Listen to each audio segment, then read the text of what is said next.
E69 news కి స్వాగతం. ముందుగా ముఖ్యాంశాలు. దేశ ప్రజలకు కేంద్రం గుడ్ న్యూస్.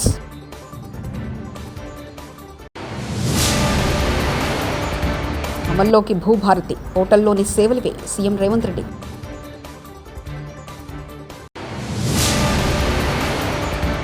కేసీఆర్ సూచనతోనే కొత్త ప్రభాకర్ రెడ్డి వ్యాఖ్యలు మంత్రి పొంగులేటి.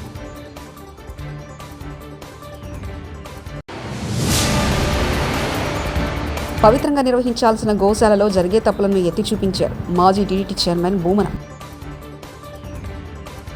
దేశ ప్రజలకు కేంద్ర ప్రభుత్వం గుడ్ న్యూస్ చెప్పింది. ఆసుపత్రుల్లో మెడిక్లెయిమ్ ప్రక్రియ వేగవంతంగా చేయడంపై చర్యలు చేపట్టింది.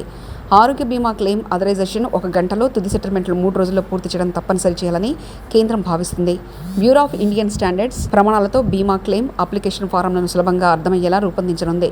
ప్రతి భారత పౌరుడికి 2047 నాటికి ఆరోగ్య బీమా కల్పించాలనే లక్ష్యంతో కేంద్రం చర్యలు తీసుకుంటుంది. మెడిక్లెయిమ్ ప్రాసెసింగ్ను డిజిటల్గా ప్రమాణీకరించేందుకు నేషనల్ హెల్త్ క్లెయిమ్స్ ఎక్స్చేంజ్ ప్లాట్ఫామ్ను అభివృద్ధి చేయాలని నిర్ణయించింది. తెలంగాణ ప్రభుత్వం ప్రతిష్టాత్మకంగా చేపట్టిన భూభారతి పోర్టల్ అందుబాటులోకి వచ్చింది. ఈ పోర్టల్లో 10 మాడ్యూల్స్ ఉన్నాయి. రిజిస్ట్రేషన్, మ్యూటేషన్, ఆర్ఓఆర్ కరెక్షన్, నాలా, అప్పీల్, భూముల వివరాలు, భూముల మార్కెట్ విలువ, నిషేధిత భూములు, ఈ challan application status, registration documents వివరాలు, ఇతరాల పేరిట ప్రత్యేక మాడ్యూల్స్ను పొందుపరిచారు. పోర్టల్లో సీఎం రేవంత్ రెడ్డి, రెవెన్యూ శాఖ మంత్రి పొంగులేటి శ్రీనివాసరెడ్డి ఫోటోలున్నాయి. తెలంగాణ రాజముద్ర, తెలంగాణ రైజింగ్ లోగోలు, ప్రతి మాడ్యూల్లో ప్రత్యేకంగా రూపొందించిన తెలంగాణ తల్లితో కూడిన లోగోను పొందుపరిచారు. 4 మండలాల్లో పైలట్ ప్రాజెక్ట్ కింద భూభారతి పోర్టల్ జూన్ 2వ తేదీ నుంచి పూర్తి స్థాయిలో అందుబాటులో రానుంది. పరిష్కరించే దిశగా ఉండాలి అని చెప్పి ఆనాడు కాంగ్రెస్ ప్రభుత్వం శ్రీమతి ఇందిరాగాంధీ గారు భావించారు. భూమి అనే చర్చ ఎప్పుడొచ్చినా బూరుగుల రామకృష్ణారావు గారు కావచ్చు, పి నరసింహారావు గారు కావచ్చు, శ్రీమతి ఇందిరాగాంధీ గారి నేతృత్వంలో జరిగిన భూసేకరణ, ఒకనాడు వేలాది ఎకరాలు జమీందారులు, జాగీర్దారులు, భూస్వాముల దగ్గర ఉన్న భూములను అగ్రికల్చర్ సీలింగ్ యాక్ట్ తీసుకొచ్చి భూ పరిమితి చట్టాలు తెచ్చి వాళ్ళ దగ్గరున్న లక్షలాది ఎకరాలను ప్రభుత్వం వాళ్ళ నుంచి తీసుకొని దళితులకు, గిరిజనులకు, ఆదివాసీలకు, బలహీన వర్గాలకు ఆత్మగౌరవం తెచ్చే భూ కేటాయింపులు కాంగ్రెస్ ప్రభుత్వం శ్రీమతి ఇందిరాగాంధీ గారు చేపట్టారు. అదేవిధంగా వారసత్వంగా వచ్చిన భూములు కావచ్చు, తమ శ్రమతో కొనుగోలు చేసిన భూములు కావచ్చు, అటవీ భూమి హక్కుల చట్టం ప్రకారం ఆదివాసీలకు ఇచ్చిన పోడు భూముల పట్టాలు కావచ్చు, ఈ అన్ని భూముల యొక్క హక్కులను రెవెన్యూ శాఖ భద్రంగా పొందుపరిచి వాళ్ళ హక్కులను ఆనాడు పటేల్ పట్వారీ వ్యవస్థలో గ్రామాలలో పట్వారీలు భూముల వివరాలను నమోదు చేసేవాళ్ళు. ఆ పట్వారీలు నమోదులు చేసిన భూముల వివరాలు అధికారులకు, కాంగ్రెస్ నాయకులకు ఎమ్మెల్సీ కవిత వార్నింగ్. మా కార్యకర్తలను ఎవరెవరు బెదిరిస్తున్నారో వాళ్ళ పేర్లు బరాబర్ పింక్ బుక్లు రాస్తాం, వాళ్ళని వదిలే ప్రసక్తి లేదంటూ ఎమ్మెల్సీ కవిత వ్యాఖ్యానించారు. బెదిరించి వాళ్ళ నేను ఈ సభకు మీ దగ్గరకు వచ్చినా అని వారి యొక్క పోరాట పటిమను చూపించినందుకు తమ్ముళ్ళకు కూడా ధన్యవాదాలు చెప్తా ఉన్నా. అట్లనే ఇంకా చాలా మంది మాట్లాడుకుంటా అన్నారు, అక్క ఫోన్లు చేసి బెదిరిస్తున్నారని చెప్పి. అన్న జుబేర్ అన్న ధైర్యంగా ఉండు, ఎవరెవరు బెదిరిస్తున్నారో వాళ్ళ పేర్లు బరాబర్ పింక్ బుక్ లో రాస్తాం, ఇడిచిపెట్టేదైతే ఉండదు, అందులో ఏమీ ఆలోచించదు. కేసీఆర్ సార్ మంచోడు కావచ్చు, నేను కొంచెం రౌడీ టైపే, ఎట్టి పరిస్థితిలో ఇడిచిపెట్టుడు ఉండదు. ఇక్కడికి బాన్స్వాడలో మిమ్మల్ని సతాయించి మిమ్మల్ని పోలీస్ స్టేషన్కి ఈడ్చినటువంటి ఏ ఒక్కరిని కూడా నేను మాత్రం క్షమించే అవకాశమే ఉండదు. పింక్ బుక్ బరాబర్ పెడతాం, అందులో పేర్లు రాస్తాం. అది అధికారులు కావచ్చు, నాయకులు కావచ్చు, ఎవరిని కూడా వదిలిపెట్టాం. ఎందుకంటే మనం అధికారంలో ఉన్నప్పుడు అరాచకం చేయలేదు, ప్రజలకు మంచి చేసినాం, అభివృద్ధి చేసినాం. ఇవాళ మీరు పార్టీ మారినంత మాత్రాన ఈ గులాబీ కండువానేదో గదరి. ప్రజల తిరుగుబాటు కట్టుకోలేక బంగ్లాదేశ్ ప్రధాని పారిపోయినట్లు తెలంగాణ ప్రజల తిరుగుబాటుకు రేవంత్ రెడ్డి కూడా పారిపోవాల్సి వస్తుంది. వరంగల్లో జరగబోయేది బీఆర్ఎస్ రజతోత్సవ సభ మాత్రమే కాదు, రేవంత్ రెడ్డి మీద తెలంగాణ ప్రజల తిరుగుబాటు సభ అంటూ మాజీ మంత్రి ఎమ్మెల్యే జగదీష్ రెడ్డి వ్యాఖ్యానించారు. భయపెట్టవచ్చు అని ఒక పిచ్చి భ్రమంలో ఉన్నారు. కానీ ఒక్కసారి ప్రజల్లో తిరుగుబాటు మొదలైతే పోలీసు, మిలిటరీ ఎవ్వడు కూడా ఆపలేడు. ఉరికిచ్చుడు మొదలైతే ఒక్కడు కూడా ఊళ్ళకి రాలేడు. కాంగ్రెస్ పార్టీ ఎమ్మెల్యేలు కావచ్చు, మంత్రులు కావచ్చు, ఊళ్ళలో తిరగలేడు. ఇవాళ గాల్లో తిరుగుతున్న మంత్రులు గాల్లోనే కలిసిపోవాలి తప్ప ఎక్కడ కూడా దిగలేరు. తుంగతుర్తిలో, హుజూర్నగర్లో, సూర్యాపేటలో కాదు, తెలంగాణలో ఏ జిల్లాలో కూడా దిగలేరు. చరిత్ర చాలా సందర్భాల్లో చెప్పింది ఈ విషయాన్ని. మొన్ననే చూసినాం మనం. 4-5 నెలల క్రితం బంగ్లాదేశ్ అధ్యక్షురాలు పారిపోయి వచ్చి భారతదేశంలో దాచుకుంటుంది. పోలీసే కాదు, మిలిటరీ మొత్తం చుట్టూన్నా ఆపలేకపోయింది. ప్రజలు తిరుగుబాటు మొదలైంది.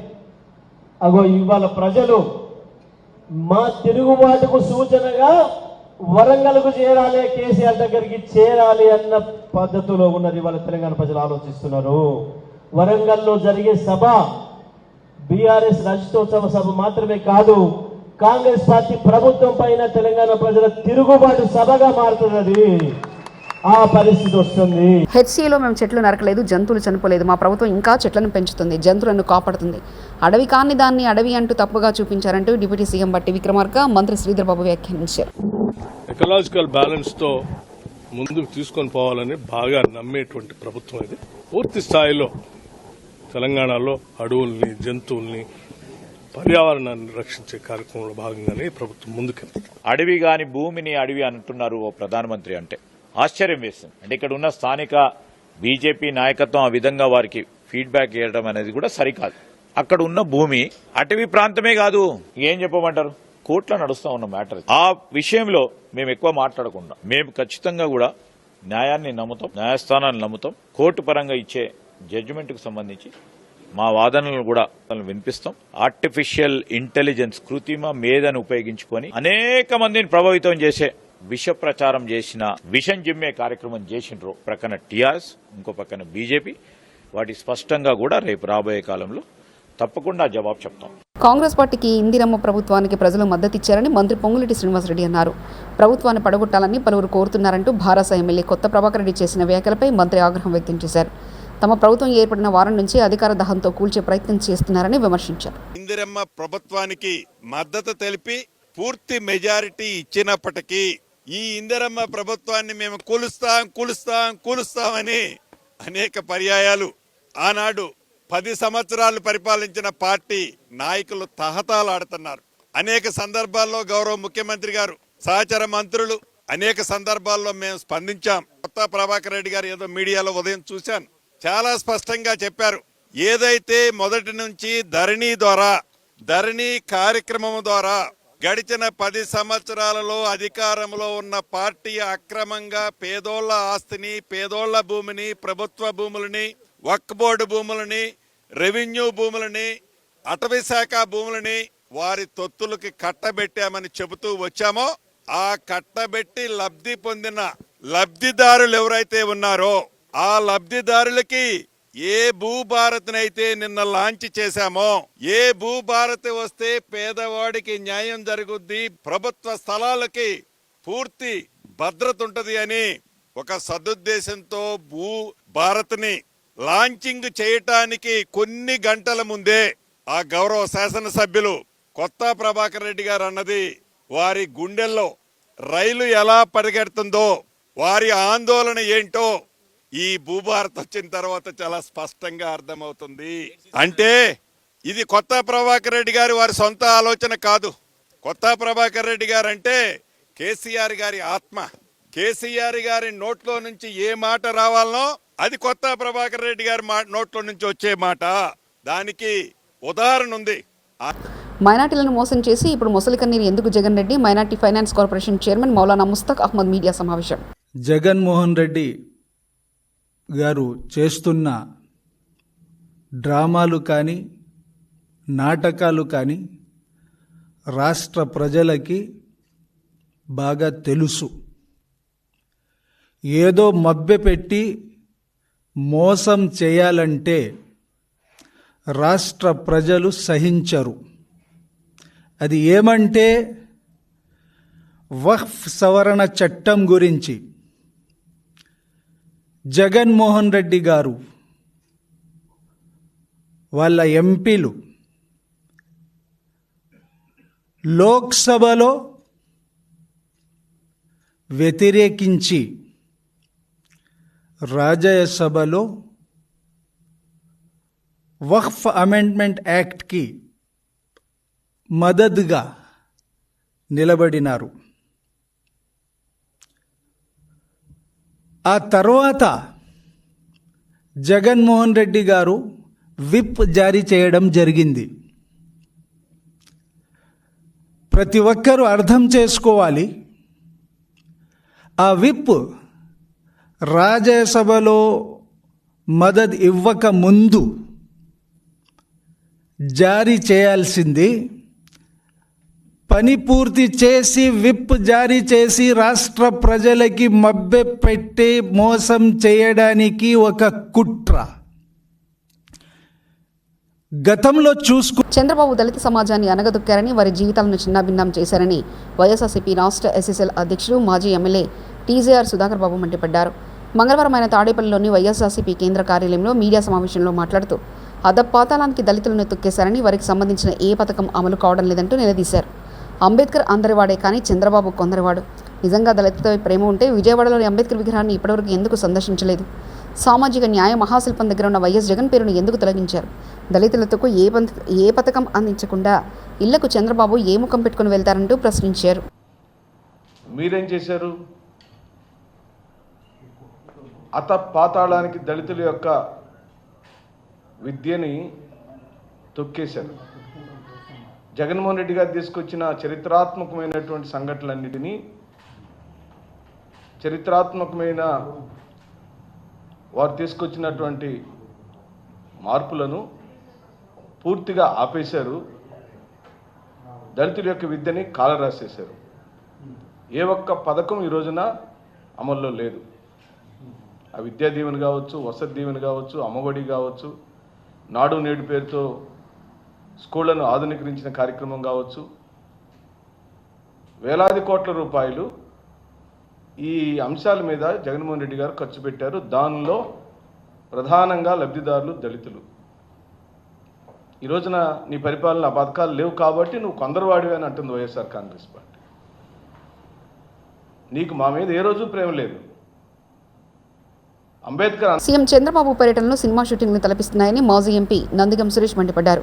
తాడేపల్లిలోని వైఎస్ఆర్సీపీ కేంద్ర కార్యాలయంలో ఆయన మీడియాతో మాట్లాడారు. సెక్యూరిటీ లేకుండా చంద్రబాబు జనాల్లో తిరిగే పరిస్థితి లేదు. వైఎస్ఆర్సీపీ అధినేత మాజీ సీఎం వైఎస్ జగన్మోహన్ రెడ్డి దళితులు మేలు కోరి అనేక పథకాలు అమలు చేశారు. కానీ చంద్రబాబు రౌడీ రాజ్యం కొనసాగిస్తున్నారు. పథకాలు అడిగితే అక్రమ కేసులు పెట్టి వేధిస్తున్నారు. వైఎస్ఆర్సీపీ నాయకులు ఎవరైనా వాయిస్ వినిపిస్తే దాని మీద కార్యకర్తలు కానీ సోషల్ మీడియా కానీ ఎవరి మీద కావాలంటే వాళ్ళ మీద కేసులు పెట్టాలి.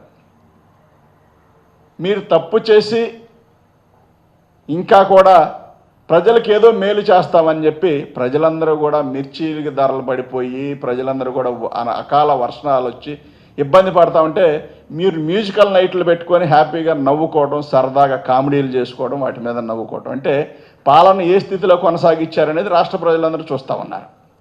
ఇక దళితుల పైన మీకు ప్రేమ ఎందుకు పుట్టుకొచ్చిందో మాకైతే అర్థం కాలేదు. కానీ మీరు చేసిన మోసాలు నేను చెప్తా. ఫస్ట్ రాజధాని ప్రాంతంలో అంబేద్కర్ గారు విగ్రహం పెడతామని చెప్పింది అక్కడ ఐనమూల దగ్గర. ఫస్ట్ వరదొస్తే మునిగే ప్రాంతంలో తీసుకెళ్ళి అక్కడ పెట్టారు. కానీ కనీసం దానికి ఒక రాయన్న పేర్చారంటే అది లేదు. కానీ జగన్మోహన్ రెడ్డి గారు వచ్చిన తర్వాత అరే బిఆర్ అంబేద్కర్ గారు ప్రపంచ మేధావి, మరి ఆయన ఈ దేశానికి దిక్సూసి పవిత్రంగా నిర్వహించాల్సిన గోశాలలో జరిగే తప్పులను ఎత్తి చూపించారు. మాజీ టీడీటీ చైర్మన్ భూమన తప్పుల్ని తెలుసుకునే ప్రయత్నం చేయకుండా టీడీటీ ఎదురుదాడి చేస్తుంది. ఈవో శ్యామలరావు టీడీటీ ఏజెంట్లుగా మాట్లాడుతున్నారు. ఈవోగా శ్యామలరావు ఉన్నప్పుడు టీడీటీలో స్వామివారికి ఎన్నో అపచారాలు జరిగాయి. గోవుల మరణాలపై దిగజారి మాట్లాడుతున్న వ్యక్తి టీడీటీ చైర్మన్ పదవికి అర్హుడా అంటూ కొట్టు సత్యనారాయణ వ్యాఖ్యానించారు. పవిత్రంగా నిర్వహించవలసిన కార్యక్రమం ఆ గోశాలలో గోవులకి సక్రమైన వసతులు కల్పించి అన్ని రకాలుగా కూడా పోషించవలసిన విషయాన్ని ఒక వ్యక్తి ప్రస్తావిస్తే దాన్ని ఏదో ఒక రాజకీయ కోణంతో ఇంకో రకంగానో చూడకూడదు. దానికి సంబంధించి బాధ్యతాయుతమైన టీటీడీ ఏం చేయాలి? దేశ ప్రజలకు కేంద్రం గుడ్ న్యూస్.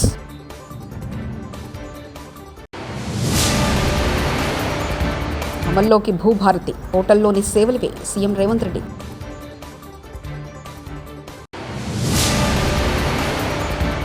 కేసీఆర్ సూచనతోనే కొత్త ప్రభాకర్ రెడ్డి వ్యాఖ్యలు. మంత్రి పొంగులేటి